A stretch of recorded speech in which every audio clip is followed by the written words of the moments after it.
Assalamualaikum warahmatullahi wabarakatuh. Salam guru penggerak, bergerak, tergerak, dan menggerakkan. Semangat maju untuk mewujudkan generasi berkarakter sesuai dengan profil pelajar Pancasila. Perkenalkan, nama saya Eni Arifianti, calon guru penggerak Angkatan 10 dari Kabupaten Kediri, dengan fasilitator Ibu Yebrina Prihatini Asi dan pengajar praktek Ibu Neni Soliha Huragil. Pada kesempatan kali ini, saya akan memaparkan aksi nyata modul 1.4 Budaya Positif, berbagi pemahaman dan pengalaman penerapan budaya positif di sekolah. Pendidikan tidak terpisahkan dari karakter murid di sekolah. Karakter murid dapat ditumbuhkan dengan baik melalui pengenalan, pemberian teladan, pembiasaan-pembiasaan, dan disiplin positif yang dilakukan di sekolah. Disiplin positif ini merupakan salah satu unsur utama dalam menanamkan karakter atau nilai-nilai kebajikan pada murid. Namun, nilai-nilai kebajikan yang ada di sekolah belum secara optimal dapat diterapkan oleh murid dengan baik. Tentunya harus ada pembiasaan-pembiasaan baik yang harus dilakukan oleh murid. Pembentukan keyakinan kelas merupakan langkah awal yang dapat dilakukan oleh guru guna untuk mewujudkan budaya positif di sekolah. Keyakinan kelas disusun dan dikembangkan bersama-sama antara guru dan murid. Keyakinan kelas ini berisi tentang nilai-nilai kebajikan yang harus dilaksanakan secara bersama-sama, sehingga dapat terjalin hubungan yang harmonis antara guru dan murid. Keyakinan kelas ini juga dapat meningkatkan proses pembelajaran lebih berpihak pada murid, meningkatkan tanggung jawab serta disiplin murid. Keyakinan kelas yang telah dibentuk dan diterapkan dengan baik akan menjadi fondasi dalam terwujudnya budaya positif di sekolah. Tujuan 1. Menciptakan budaya kelas yang positif dan mendukung. 2. Meningkatkan motivasi dan keterlibatan siswa. 3. Meningkatkan keberhasilan belajar. 4. Mewujudkan pembelajaran yang berpusat dan berpihak pada murid. 5. Meningkatkan nilai-nilai kebajikan sesuai dengan profil pelajar Pancasila. 6. Menumbuhkan karakter disiplin, bertanggung jawab, santun, dan peduli. Tolok ukur 1. Terwujudnya budaya kelas yang positif dan mendukung. 2. Terwujudnya motivasi dan keterlibatan siswa. 3. Terwujudnya keberhasilan belajar. 4. Terwujudnya pembelajaran yang berpusat pada peserta didik. 5. Terwujudnya nilai-nilai kebajikan pada murid. 6. Murid bertanggung jawab dalam menerapkan keyakinan kelas. Lini masa tindakan yang dilakukan. 1. Membuat rencana dan rancangan tindakan kegiatan aksi nyata. 2. Meminta izin kepala sekolah. 3. Berkoordinasi dengan teman sejawat di sekolah. 4. Mensosialisasikan konsep inti budaya positif. 5. Membuat keyakinan kelas bersama murid. 6. Memajang hasil keyakinan kelas di dinding kelas. 7. Merefleksikan kegiatan bersama rekan guru dan murid. Dukungan yang dibutuhkan berasal dari seluruh pihak sekolah, yaitu kepala sekolah, guru, wali murid, komite, serta murid.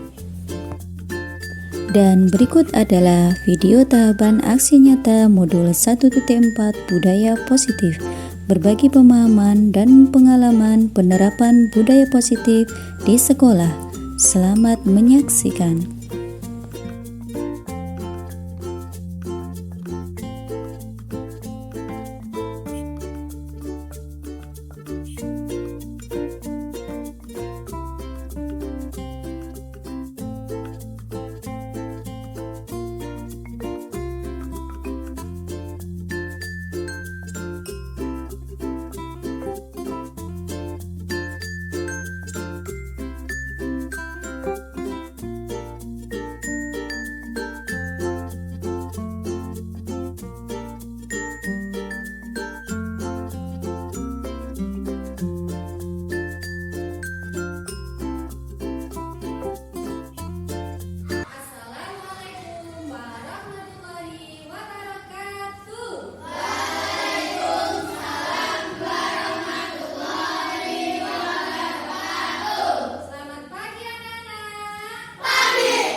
Boleh, tapi nanti Bu Eni kasih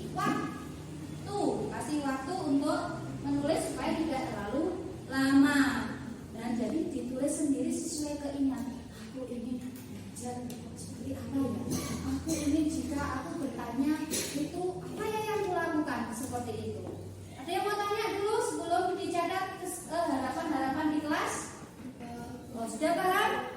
Kalau sudah, silakan. Tak tolong Mas Marcel dibantu Bu Eni untuk membagikan ini. Oke, satu-satu. Kelompok yang lain ya.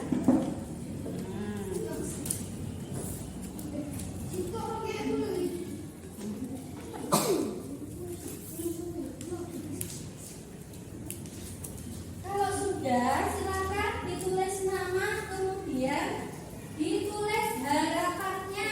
Aku ingin, kelasmu bagaimana? Aku ingin, aku seperti apa? Di kelas seperti apa? Yuk.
lagi yang mau membaca?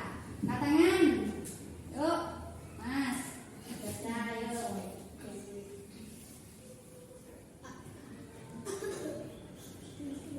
Yo, yang mana?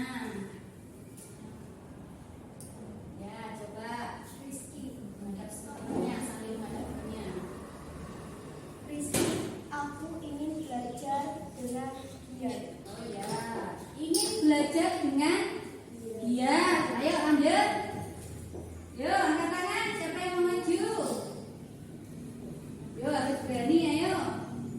Yuk, Mas. Maju. Dua ya, dua yang dibaca. Yang dibaca dua. Tadi kan sudah satu. Tolong diambil, terima kasih. Tapi soalnya tidak diselesaikan. Sambil melihat temennya ya. Yuk, silakan dibaca, Mas. Gak apa-apa, enggak apa nanti diambil. Nah, yuk. Tolong Mas, ini diambil. Nama Renan Adi Pramudiawan. Sambil menghadap temennya dibaca. Menghadap temennya. Aku ingin kelas selalu menjadi bersih dan rapi. Oh ya, aku ingin kelas menjadi bersih dan rapi. Kita tulis dulu nanti ya yang sesuai dengan apa yang kita sepakati. Dibaca dulu tadi sudah. Kemudian, makasih, silakan duduk. Nah, Mbak, ayo dibaca satu, dua ya, supaya nggak cepat. Nah, ini sambil menghadap temennya dibaca. Yuk. Langsung, aku Aku ingin belajar giat dan oke, terima kasih. Lanjut, Mbak. Ayo, maju.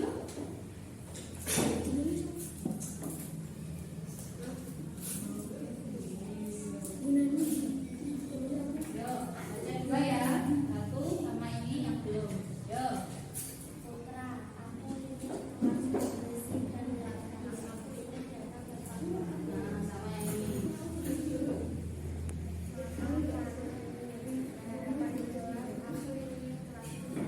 Oke, terima kasih. Nah, anak-anak, ini tadi sudah diungkapkan harapan-harapan yang ingin dicapai di kelas. Namanya keyakinan kelas.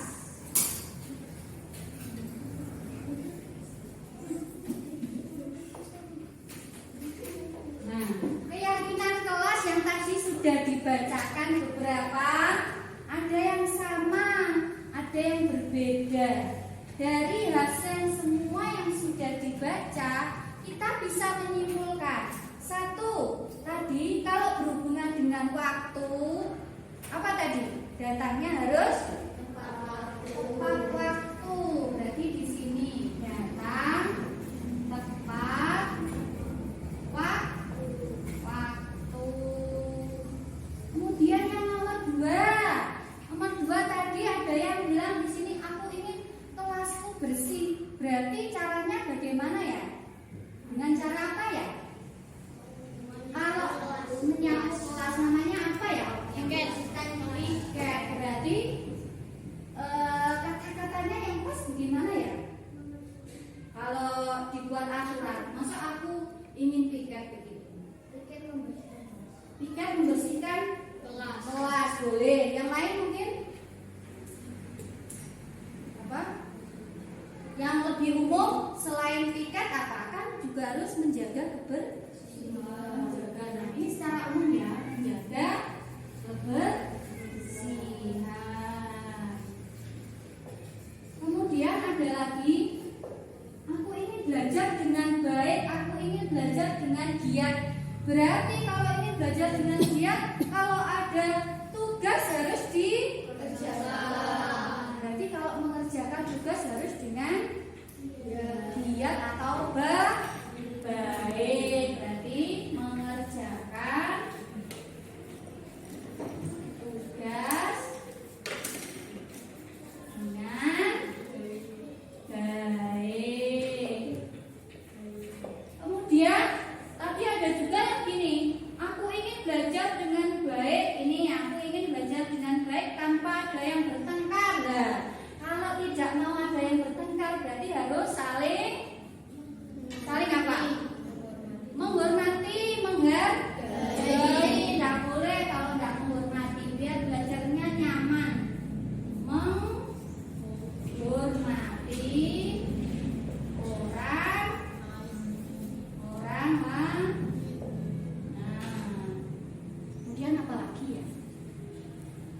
yang sesuai dengan ini. Nah ini ada juga yang ini apalagi ya yang belum, ini semuanya hampir sama. Nah ini anak-anak berarti ini adalah contoh kesepakatan keyakinan kita, karena sampeyan yang membuat harapan-harapannya kelas kita maunya seperti ini, datang tepat waktu, menjaga kebersihan, mengerjakan tugas dengan baik, menghormati orang lain, maka ini menjadi tanggung jawab kalian untuk mematuhinya. Jadi setelah ini sampeyan tanda tangani di sini, sampeyan yang melaksanakan, dan ini kesepakatan ini dari kalian semua untuk semua juga. Siap melaksanakan seperti ini? Semangat. Siap melaksanakan kesepakatan ini? Siap. Sekarang silakan masing-masing anak menandatangani kesepakatan ini di sini. Di bawah sini ya, mulai dari sini atau mau yang sebelah sini atau yang mana? Nah, silakan ditandatangani. Di sebelahnya dikasih nama, tanda tangan. Misalkan, bawahnya dikasih nama. Siap? Yuk, dua orang silakan maju. Yuk, pakai apa itu tadi? Alat tulis kalian sendiri. Kalau yang ini terlalu besar. Terlalu kecil atau terlalu besar? Coba ini. Ada lagi nggak?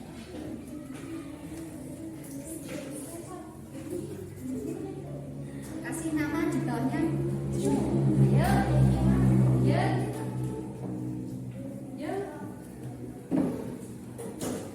Nah, sebelah sana kau enggak? Ini. Yuk, lanjut. Yang tanda tangan, kasih nama bawahnya.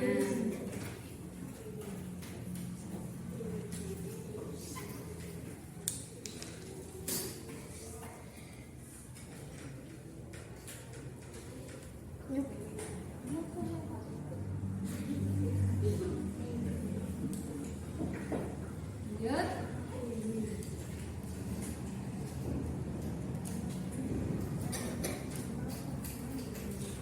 Dua orang, yuk. Yuk. Itu lo sebelah sini. Ayo. Ayo segera. Dua orang.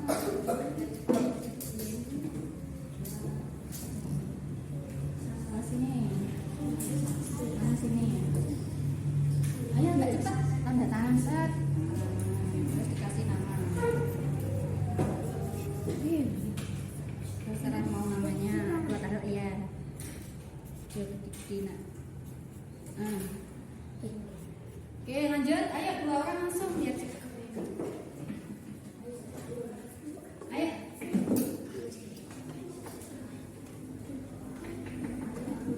Yang belum siapa?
Nah, hari ini pembelajaran sudah selesai. Kita hari ini sudah membuat keyakinan. Tadi sudah dibuat harapannya, kemudian juga sudah disepakati keyakinan kelas. Dan kalian juga sudah ada karena juga sudah ditempel oleh beberapa teman. Terima kasih untuk hari ini. Tetap semangat belajar. Bu Eni mohon maaf, Bu Eni yang kiri. Wassalamualaikum warahmatullahi wabarakatuh. Waalaikumsalam.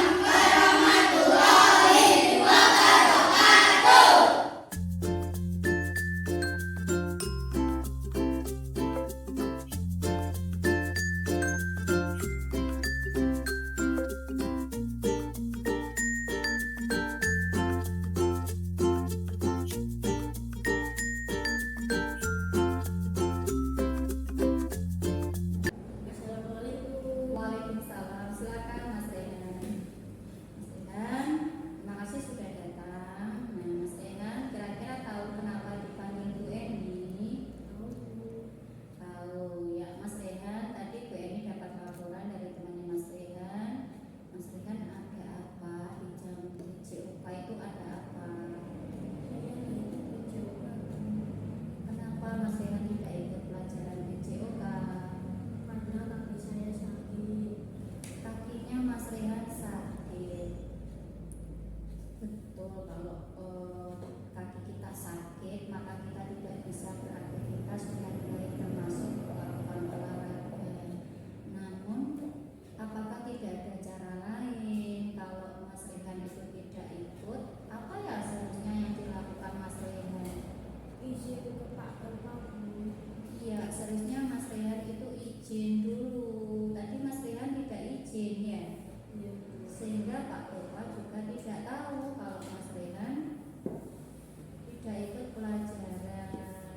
Nah, itu loh Mas Rehan. Nah, kita itu sama-sama belajar. Jadi kalau membuat kesalahan itu wajar. Bu Eni pun juga seperti itu.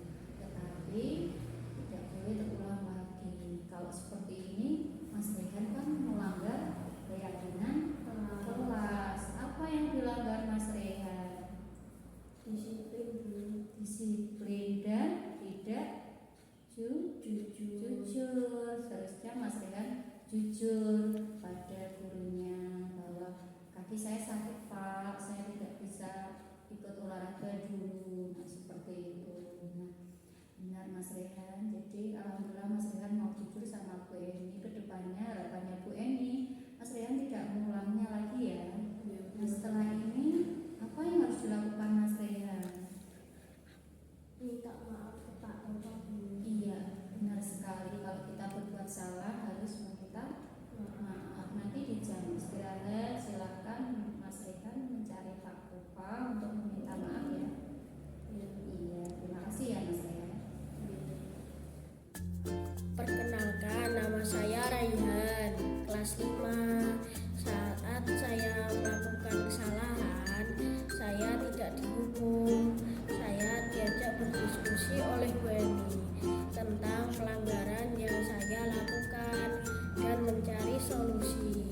Seharusnya saya meminta izin ke Pak Topa karena tidak mengikuti pelajaran karena sakit kaki, tetapi saya di kelas saja. Saya akan meminta maaf ke Pak Topa dan tidak akan mengulangi lagi. Saya berjanji menjadi siswa yang bertanggung jawab dan jujur.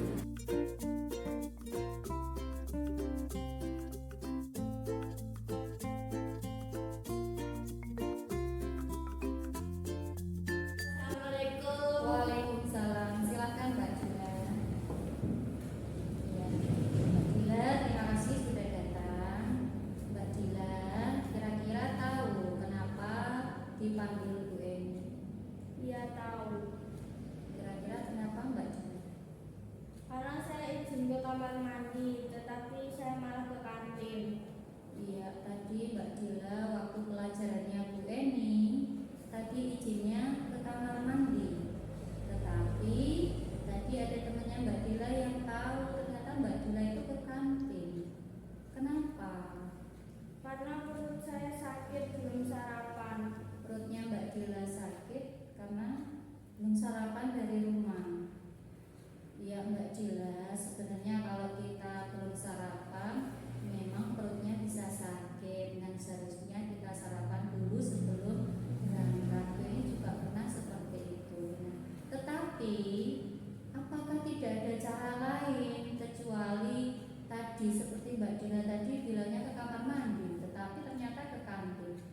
tidak ada cara lain untuk meminta izin ke Bu Eni? Ada. Bagaimana?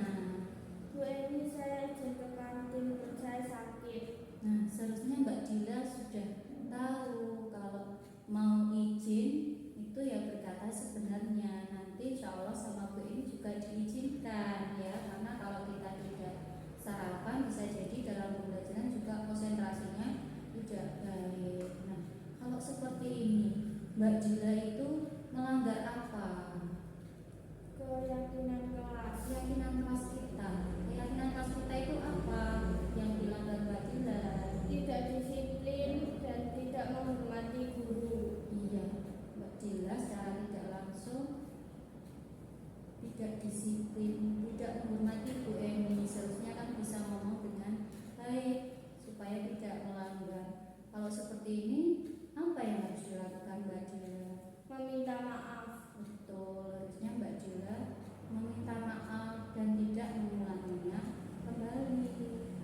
Iya Bu, saya meminta maaf karena tidak berkata jujur. Iya, terima kasih Mbak Dila. Hari ini Mbak Dila, Bu Eni alhamdulillah sudah jujur sama Bu Eni, jujur tentang kesalahannya Mbak Dila dan berjanji tidak akan mengulanginya lagi. Ya, terima kasih. Sekarang boleh istirahat dulu. Perkenalkan, nama saya Dinda, kelas 5. Pada saat saya melakukan kesalahan, saya izinnya ke kamar mandi, tetapi saya malah ke kantin. Dikarenakan perut saya sudah sakit, saya tidak didukung oleh Bu Eni. Saya diajak diskusi oleh Bu Eni tentang pelanggaran yang saya lakukan dan mencari solusi. Seharusnya saya meminta maaf ke Bu Eni dan saya berjanji tidak mengulangi lagi dan akan menaati keyakinan kelas. Saya senang memperbaiki diri dengan cara diskusi dengan Bu Eni untuk mencari solusi tanpa dihukum. Saya berjanji menjadi siswa yang lebih baik dan jujur.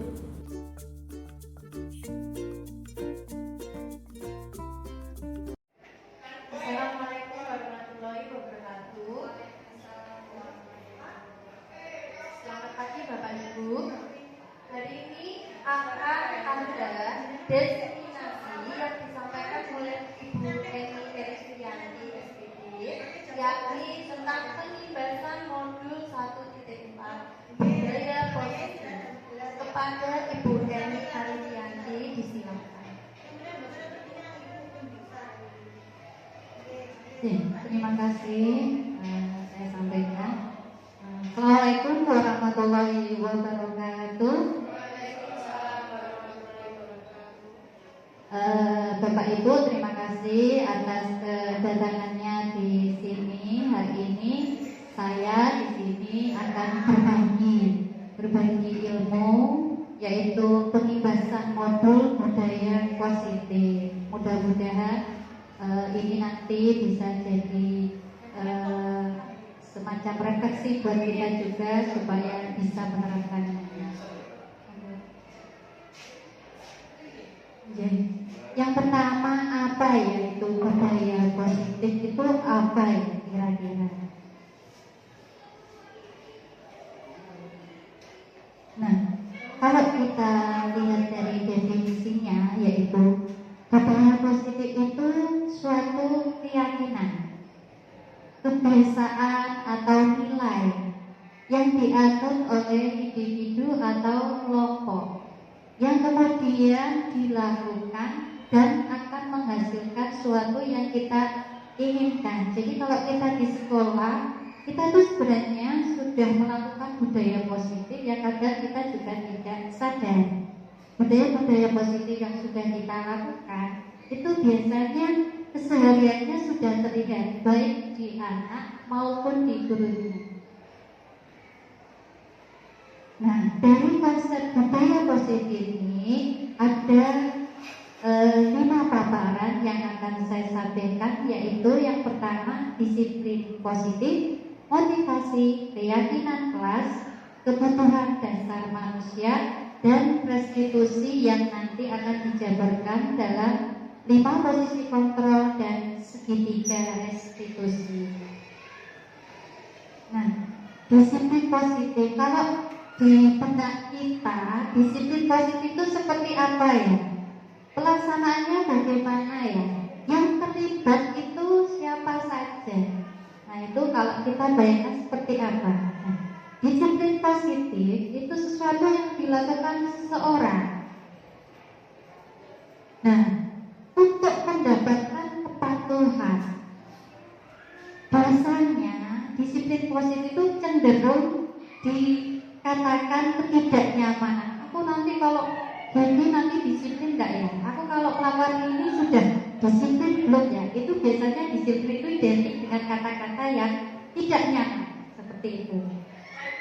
Nah, menurut Ki Hajar Dewantara dari dari bukunya, pemikirannya, konsepsinya pada tahun 2013, di mana ada kemerdekaan, disitulah harus ada disiplin yang kuat. Sumber disiplin itu bersifat self-disiplin, yaitu kita sendiri yang mewajibkan kita dengan sekeras-kerasnya. Tetapi itu sama saja, sebab jikalau kita sendiri tidak cakap melakukan, maka wajib dari orang lain atau penguasa orang lain yang mendisiplinkan kita. Dan peraturan demikian itu yang harus ada di dalam suasana yang berbeda. Jadi kalau kita runtut dari konsepsi yang dinyatakan oleh Ki Hajar Dewantara, sebenarnya disiplin itu berasal dari kita sendiri. Tetapi kalau kita tidak bisa disiplin, orang lain bisa mendisiplinkan kita. Nah, itu konsep dari Ki Hajar Dewantara. Nah, dari untuk mencapai kemerdekaan atau dalam konteks pendidikan, untuk menciptakan murid yang merdeka, syarat utamanya adalah harus ada disiplin yang kuat. Disiplin yang dimaksud adalah disiplin positif dan disiplin diri yang memiliki motivasi internal. Jika kita tidak memiliki motivasi internal, maka kita memerlukan pihak lain untuk mendisiplinkan kita, atau yang kita sebut dengan motivasi eksternal. Nah, dari sini konsepsi atau pemikiran KHD yang tadi dimunculkan bahwa sebenarnya disiplin itu bisa dimulai dari diri kita sendiri. Tetapi kalau kita belum bisa melaksanakan disiplin dari faktor atau dari motivasi internal, orang lain itu punya kemampuan atau punya kewajiban mendisiplinkan kita sendiri. Nah, itu yang disebut motivasi eksternal.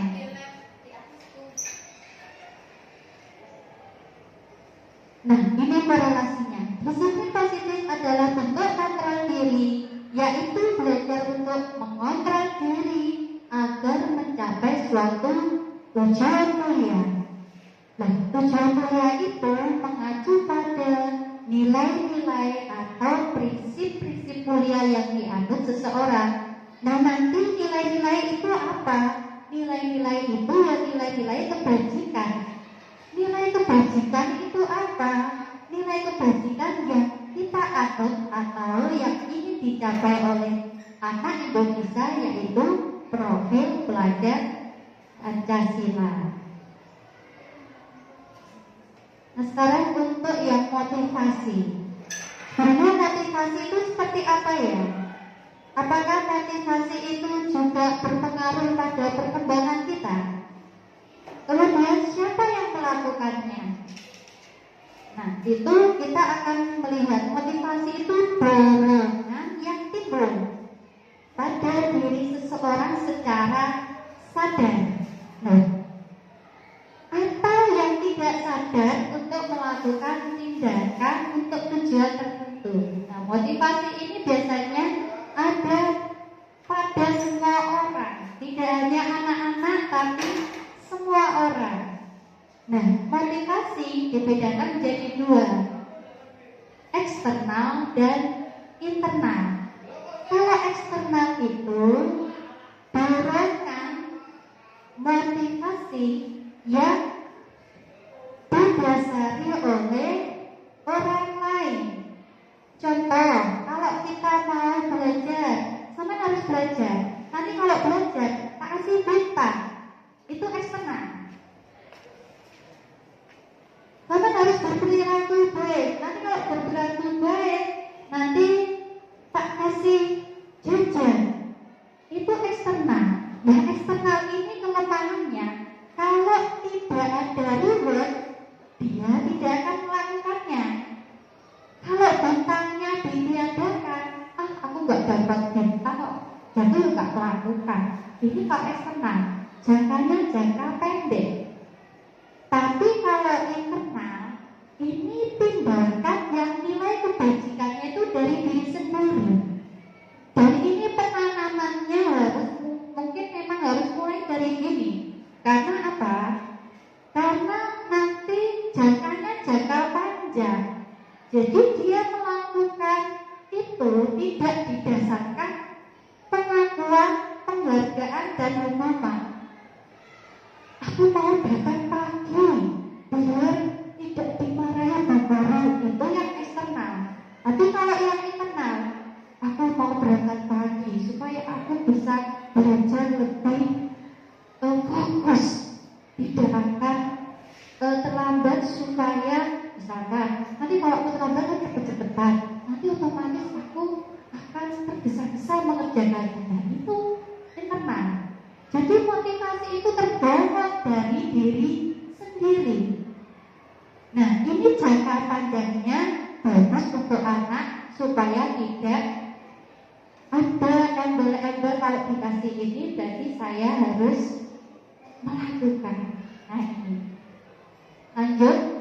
Nah, untuk yang keyakinan kelas. Nah, keyakinan kelas ini tentunya dilakukan di kelas.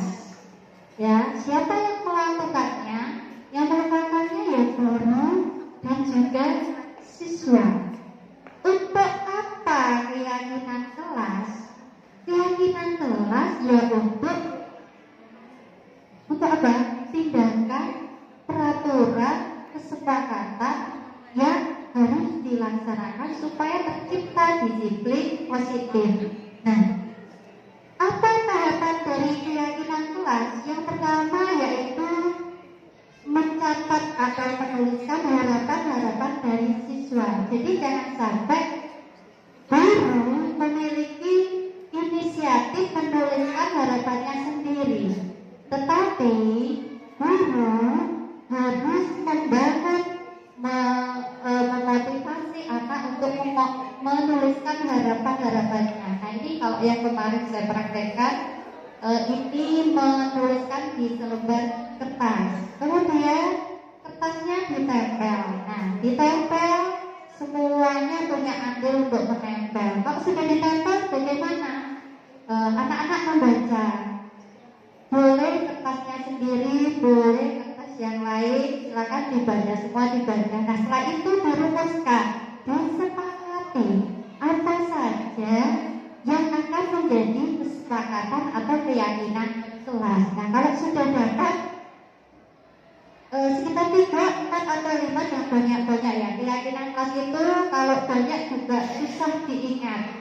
Jadi yang pertama kalau keyakinan kelas itu kata-katanya mudah diingat, kalimat-kalimatnya yang positif. Jangan sampai ada kata-kata jangan datang terlambat. Kalau datang jangan dan konotasinya negatif. Buatlah yang konotasinya yang positif. Datang tepat waktu. Nah, begitu. Jangan bertengkar. Gimana kalau jangan bertengkar itu kan negatif ya. Bagaimana kalau membuat yang positif? Menghormati orang lain. Nah, itu mungkin lebih positif kalau di anak-anak. Dan kemudian keyakinan kelas itu kalau sudah disepakati, anak-anak harus tanda tangan. Supaya apa? Oh ini loh, aku ikut membuat keyakinan kelas ini, paling aku ikut. Jadi kalau ada yang melanggar, mereka diyakinkan bahwa sampai itu sudah ikut keyakinan kelas kemarin sudah membuat. kenapa kok sekarang dilanggar? Nah itu dari situ anak-anak juga akan merasa memiliki peraturan tersebut. Kalau sudah ditandatangani baru ditempel di kelas, di dinding kelas yang terlihat. Jangan sampai peraturan yang sudah dibikin ditaruh begitu saja, dilupakan dan tidak diterapkan. Nah ini juga kurang pas ya. Jadi kalau sudah membuat keyakinan kelas ditempel, dihias boleh supaya anak-anak juga membaca itu. Bahkan anak-anak juga, kita saja gurunya kalau ada hiasan-hiasan itu kan juga senang ya. Anak-anak apalagi yang penghias siapa? Anak-anak juga boleh hias gitu ya. Lanjut, nah ini sebenarnya ada videonya, tapi ini saya dokumentasikan berupa foto. Jadi yang pertama menulis keyakinannya, harapan-harapannya, kemudian satu persatu menempel, kemudian membaca. Jadi anak-anak yang disuruh membaca apa saja keyakinan atau harapan-harapan mereka. Kemudian saya mewakili anak-anak untuk menuliskan keyakinan mereka apa saja, ditandatangani dan ditempel. Nah, kemudian kebutuhan dasar manusia. Kira-kira kebutuhan dasar manusia itu apa ya? Nah, coba kita lihat. Sebenarnya kebutuhan dasar manusia itu ada 5. Bertahan hidup. Semua orang pasti ingin bertahan hidup dengan makan, dengan minum, dengan memiliki rumah. Nah itu kebutuhan yang paling dasar ini. Sandang, pangan, papan itu bertahan hidup. Nah yang kemudian yang kedua ini kasih sayang dan rasa diterima. Kasih sayang, tiap orang itu pengen disayang. Entah itu dari keluarga, entah itu dari teman, entah itu dari suami yang mungkin sudah bersuami, entah itu dari istri atau untuk anak. Itu pasti akan punya kebutuhan seperti ini. Kemudian penguasaan itu ini loh yang aku mau, itu penguasaan. Kesenangan, nah, tiap orang pasti pengen senang. Dengan cara apa? Mungkin berbelanja, mungkin pergi ke tempat-tempat yang ingin didatangi dengan keluarga seperti wisata dan yang lainnya. Dan kebebasan, setiap orang walaupun kita bekerja punya aturan, pasti kita juga sedikit pengen kebebasan. Apalagi kalau sudah di rumah. Nah dari rumah kita itu secara tidak sadar dengan rutinitas sehari-hari, pasti kita akan ingin memiliki kebebasan. Entah itu menyendiri, entah itu pengen ini ya. Kadang kalau saya sendiri itu kebebasannya mungkin berbeda. Saya itu kalau kebebasannya itu me time-nya itu mengisi TTS, itu merasa waduh ini saya sudah bebas mengerjakan kebutuhan yang lain. Oh ini waktunya saya bebas mengisi. Nah gitu. Jadi kebebasan orang juga mungkin berbeda-beda dari perspektif orang itu sendiri. Nah sekarang restitusi. Apa itu restitusi? Nah restitusi itu sebenarnya dibagi lagi. Nah yang ini apa itu bedanya hukuman, konsekuensi, dan restitusi? Ini tuh 3 hal yang berbeda. Ini saya ambil kasus datang terlambat. Kalau hukuman guru itu mungkin kalau menyuruh siswa yang terlambat itu gini, silakan berdiri di depan kelas. Boleh, saya tidak akan terlambat 100 kali. Ini tuh hukuman. Kemudian ada lagi mungkin yang begini, kamu itu datang terlambat terus, nggak terlambat. Ini itu hukuman. Kalau konsekuensi apa? Konsekuensi itu memberikan konsekuensi berada di dalam kelas selama jam istirahat. Contoh, peraturannya kalau datang terlambat dia juga tidak istirahat. Itu antara pelanggaran dan juga sanksinya itu masih relevan. Kalau dia datang terlambat, waktunya temannya keluar, dia tidak keluar tapi di dalam, ini masih relevan. Tapi kalau restitusi ini itu mengajak diskusi, kenapa sama kok terlambat? Kita gali alasannya apa kamu terlambat. Bisa jadi anak tersebut punya kebiasaan yang kita kadang tidak tahu. Bisa jadi kalau setelah kita gali ternyata malam itu saya sebenarnya itu masih bantu orang tua saya bekerja dulu. Itu kan bisa jadi seperti itu. Terus saya itu tidurnya jadi terlambat. Terus akhirnya kalau pagi itu saya masih ngantuk, kalau disuruh bangun ya masih agak ogah-ogah, nah seperti itu. Nah, maka kita akan mencari solusi bersama anak tersebut. Mungkin atau bahkan orang tua juga bisa diajak untuk mencari solusi. Ini yang dimaksud perbedaannya antara hukuman, konsekuensi, dan restitusi. Nah, kita menganut yang mana? Alangkah baiknya sebagai guru, kalau terjadi pelanggaran, kita menganut yang restitusi. Jadi anak pelanggar itu jangan langsung dikasih statement kamu itu pancene anaknya begini, kamu memang seperti ini. Tapi kita cari tahu dulu alasan dia itu salah itu apa.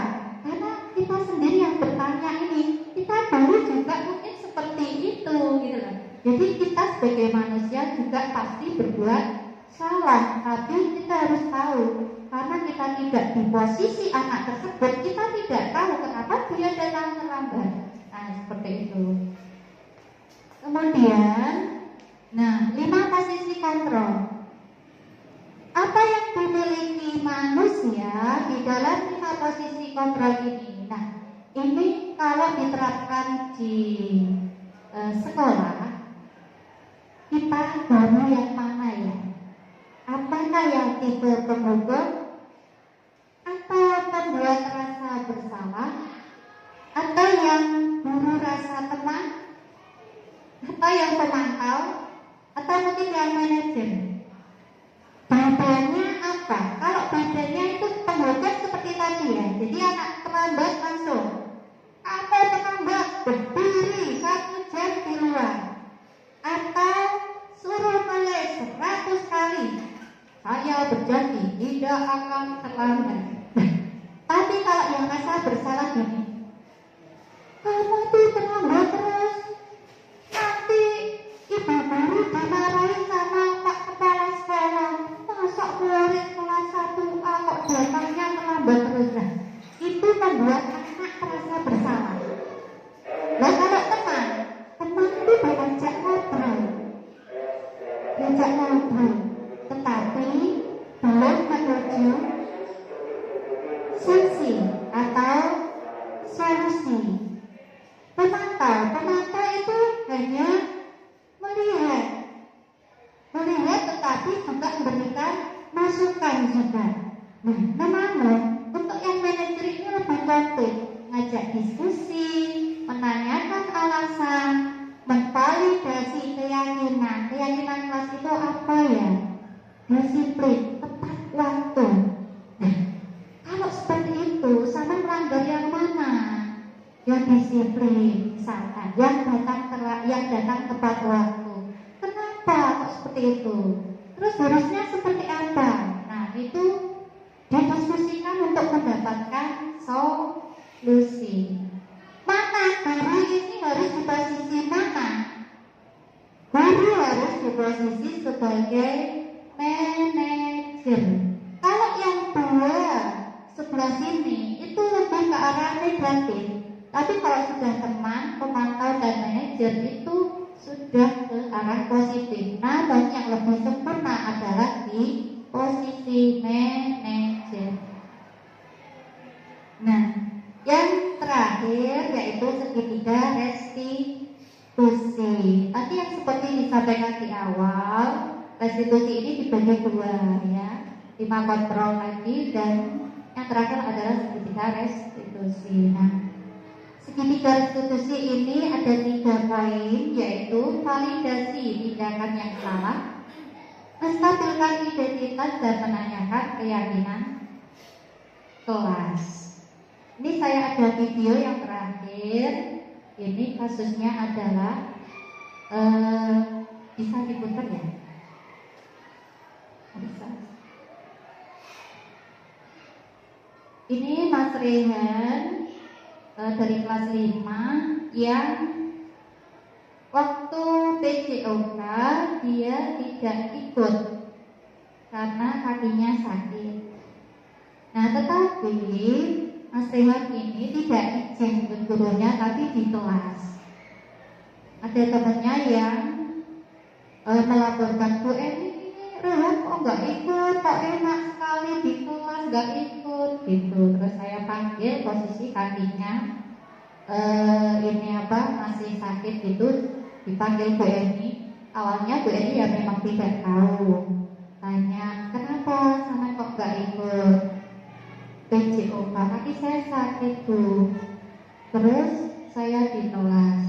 Kemudian apa lagi? Kenapa kamu tidak izin? Saya tanya gitu.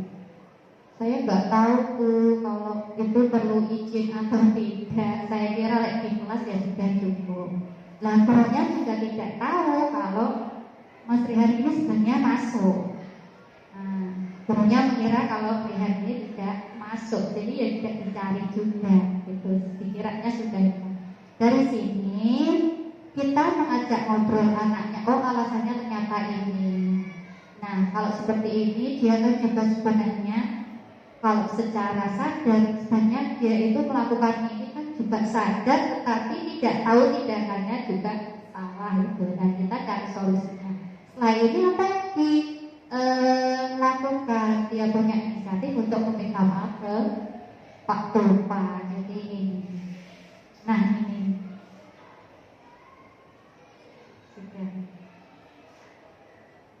Nah, demikian Bapak Ibu penjelasan modul dari saya. Mudah-mudahan materi ini bisa menjadi refleksi bagi kita sebagai seorang guru, tidak hanya mengajar murid kita, tapi juga mendidik dengan nilai-nilai yang baik sehingga anak-anak itu punya karakter yang baik, karakter yang bagus, dan tentunya tercapai profil pelajar Pancasila.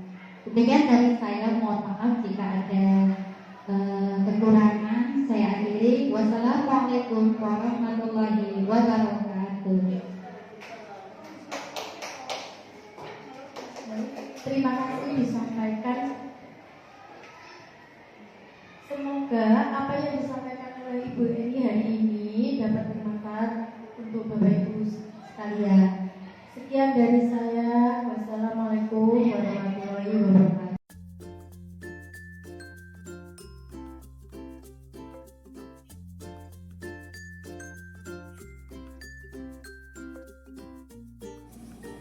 Assalamualaikum warahmatullahi wabarakatuh. Saya Lutfia Melani dari SMPN 1 Kapar. Saya akan memberikan testimoni saya terhadap pemaparan diseminasi modul 1.4 oleh Ibu Eni. Dari pembahasan yang disampaikan oleh Ibu Eni, saya lebih paham mengenai budaya positif yang ada di sekolah. Selain itu, saya juga lebih paham mengenai cara menyelesaikan masalah melalui segitiga restitusi yang disampaikan oleh Ibu Eni. Terus semangat Ibu Eni dalam menjalankan pendidikan guru penggerak angkatan 10. Sekian testimoni dari saya. Wassalamualaikum warahmatullahi wabarakatuh. Assalamualaikum warahmatullahi wabarakatuh. Perkenalkan, nama saya Siti Yulaika. Saya mengajar kelas 4 di SDN Ningrat 1. Setelah mengikuti pemaparan tentang modul 1.4 budaya positif yang dipaparkan oleh Bu Eni, saya menjadi tahu dan paham apa itu budaya positif. Nah, budaya positif seperti itu apa serta contohnya, misal dari motivasi internal dan motivasi eksternal. Kita sebagai guru harus bisa menanamkan budaya positif atau disiplin positif dengan motivasi internal tanpa mengharapkan penghargaan atau pengakuan. Kemudian diposisikan sebagai manajer. Posisi control manager akan membantu guru untuk menciptakan lingkungan belajar yang kondusif dan memotivasi murid untuk belajar, dan juga siswa menjadi aman dan merasa nyaman. Kemudian dalam menerapkan hukuman, kita sebagai guru harus menerapkan metode segitiga restitusi, di mana tahapan restitusi yaitu menstabilkan identitas, validasi tindakan kesalahan, dan menanyakan keyakinan kelas. Kita sebagai guru, jika ada siswa yang melakukan pelanggaran atau kesalahan, tidak boleh langsung memberikan hukuman atau konsekuensi, namun kita ajak berdiskusi, menanyakan alasan mengapa melanggar, apa yang sebaiknya dilakukan, dan berjanji tidak akan mengulanginya lagi. Dengan demikian tumbuh karakter dalam diri siswa untuk mewujudkan budaya yang positif. Terima kasih Bu Eni untuk ilmu yang sudah diberikan pada kami dan juga teman-teman kami. Sekian yang dapat kami sampaikan. Wassalamualaikum warahmatullahi wabarakatuh. Demikian pemaparan aksi nyata modul 1.4 Budaya Positif. Berbagi pemahaman dan pengalaman penerapan budaya positif di sekolah. Terima kasih dan salam guru penggerak.